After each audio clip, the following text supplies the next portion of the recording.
മുനമ്പത്ത് ഭൂനികുതി സ്വീകരിക്കാൻ ഹൈക്കോടതിയുടെ അനുമതി. താൽക്കാലിക അടിസ്ഥാനത്തിൽ സ്വീകരിക്കാനാണ് അനുമതി നൽകിയിരിക്കുന്നത്. ഏറെക്കാലമായുള്ള പ്രധാന പ്രശ്നം പരിഹരിക്കപ്പെട്ടെന്നാണ് മുനമ്പം സമരസമിതിയുടെ പ്രതികരണം. 2022 ഗവൺമെൻറ് ഞങ്ങൾക്ക് കരമടക്കുന്നതിനുള്ള അനുവാദം തന്നിരുന്നു.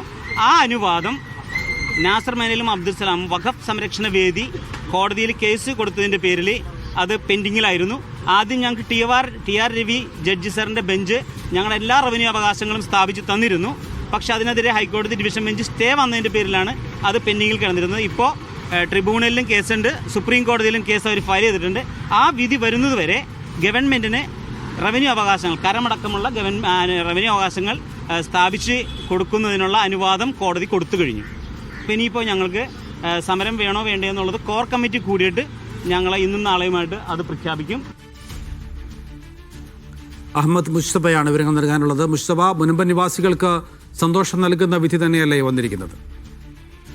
മുനമ്പത്തെ സംബന്ധിച്ച് പ്രധാനപ്പെട്ട ഒരു പ്രശ്നം അവർ ഉന്നയിച്ചിരുന്നത് അവിടുത്തെ റവന്യൂ അവകാശങ്ങൾ പുനഃസ്ഥാപിക്കുക എന്നുള്ളതാണ്. നേരത്തെ തന്നെ മന്ത്രിമാരും അതോടൊപ്പം തന്നെ മുഖ്യമന്ത്രി ഉൾപ്പെടെയുള്ള ആളുകൾ ഈ വിഷയത്തിൽ കോടതിയെ സമീപിക്കുമെന്നും അല്ലെങ്കിൽ റവന്യൂ സ്വീകരിക്കാനുള്ള നടപടികൾ ആലോചിക്കണമെന്നുള്ള തരത്തിലുള്ള ആവശ്യങ്ങൾ സർക്കാർ തലത്തിൽ തന്നെ ഒരു ആലോചന ഉണ്ടായിരുന്നതാണ്. അതിനിടയ്ക്കാണ് ഈ വഖഫ് ഭൂമിയുമായി ബന്ധപ്പെട്ട വിഷയം അത് വീണ്ടും ഹൈക്കോടതിയിൽ ആ വിഷയം എത്തുകയും അതിനുശേഷം പിന്നീട് അതിൽ സർക്കാരിന്റെ തന്നെ ഒരു കമ്മീഷൻ ഉണ്ടായിരുന്നു. ആ കമ്മീഷന് സർക്കാർ നിയോഗിച്ച നടപടി ശരിയല്ല എന്ന് സിംഗിൾ ബെഞ്ച് വിധിക്കുകയും ചെയ്തു. അതോടുകൂടി പ്രതിസന്ധി കൂടുതൽ രൂക്ഷമായി. മാത്രമല്ല, ഈ സർക്കാർ വെച്ച കമ്മീഷനുമായി മുന്നോട്ട് പോകണോ വേണ്ടയോ എന്നുള്ളൊരു കാര്യം തന്നെ പ്രതിസന്ധിയിലായ ഒരു സാഹചര്യത്തിലാണ് സർക്കാർ അപ്പീൽ പോകുന്നത്. കഴിഞ്ഞ ദിവസം ഡിവിഷൻ ബെഞ്ചിന്റെ ഒരു പ്രധാനപ്പെട്ട ഉത്തരവ്, അതിൽ ചില കാര്യങ്ങളുണ്ട്. സർക്കാരിനെ സംബന്ധിച്ച് വലിയ ആശ്വാസമായിരുന്നു. ഈ കമ്മീഷനെ നിയോഗിച്ച സർക്കാർ നടപടി ശരിവെച്ച ആ ഉത്തരവിൽ ചില കാര്യങ്ങൾ കൂടി ഡിവിഷൻ ബെഞ്ച് പറഞ്ഞിട്ടുണ്ട്.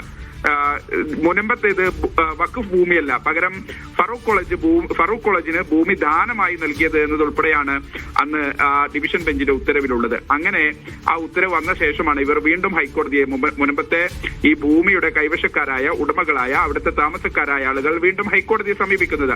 ആ ഹൈക്കോടതിയെ സമീപിച്ച് അവർ പ്രധാനമായും ആവശ്യപ്പെട്ടൊരു കാര്യം, ഇത് ഹൈക്കോടതി ഡിവിഷൻ ബെഞ്ച് തന്നെ ഇത് പറഞ്ഞിരിക്കുന്നു. അങ്ങനെ ഒരു സാഹചര്യത്തിൽ ഇനി മറ്റു തടസ്സങ്ങളില്ലാതെ ഭൂനികുതി സ്വീകരിക്കാൻ റവന്യൂ വകുപ്പിന് നിർദ്ദേശം നൽകണം എന്നതായിരുന്നു അവരുടെ ആവശ്യത്തിലെ അവരുടെ ഹർജിയിലെ പ്രധാനപ്പെട്ട ആവശ്യം. അതിപ്പോൾ ഹൈക്കോടതി ഉപാധികളോടുകൂടി അംഗീകരിച്ചിരിക്കുന്നു. പക്ഷേ അപ്പോഴും ഒരു പ്രശ്നമുണ്ട്. റവന്യൂ വകുപ്പിന് താൽക്കാലികമായി ഈ ഭൂമി സ്വീകരിക്കാനാണ് ഹൈക്കോടതി നിർദ്ദേശം നൽകിയിരിക്കുന്നത്. ഈ ഏതെങ്കിലും തരത്തിൽ ഇപ്പോൾ വഖഫ് ട്രിബ്യൂണലിൽ കേസ് പെൻഡിംഗ് ഉണ്ട്. സുപ്രീം കോടതിയിൽ ഹൈക്കോടതി ഡിവിഷൻ ബെഞ്ചിന്റെ ഉത്തരവിക്കെതിരെ അപ്പീൽ ഹർജി പോയിട്ടുണ്ട്. അത്തരം വിധികളിലൊക്കെ സമ്പൂർണ്ണ തീർപ്പ് വരുന്നത് വരെ അതുവരെ താൽക്കാലികമായി നികുതി സ്വീകരിക്കാനാണ് നേരത്തെ നൗഫൽ സൂചിപ്പിച്ചതുപോലെ അവിടുത്തെ ആളുകൾക്ക് ആശ്വാസമാണ്. അവരുടെ റവന്യൂ അവകാശങ്ങൾ കൂടി പുനഃസ്ഥാപിക്കുന്ന രൂപത്തിലേക്കാണ് ഇപ്പോൾ ഹൈക്കോടതി സിംഗിൾ ബെഞ്ചിന്റെ ഈ റവന്യൂ വിഷയവുമായി ബന്ധപ്പെട്ട വിധി വന്നിരിക്കുന്നത്. താൽക്കാലികമായാണെങ്കിൽ പോലും അവർ ഇനി സമരം തുടരണോ വേണ്ടോ എന്നതുൾപ്പെടെയുള്ള കാര്യങ്ങളെ സംബന്ധിച്ച് ഒരു കൂടിയാലോചന എടുത്ത് ഒരു തീരുമാനമെടുക്കുമെന്നാണ് വ്യക്തമാക്കുന്നത്.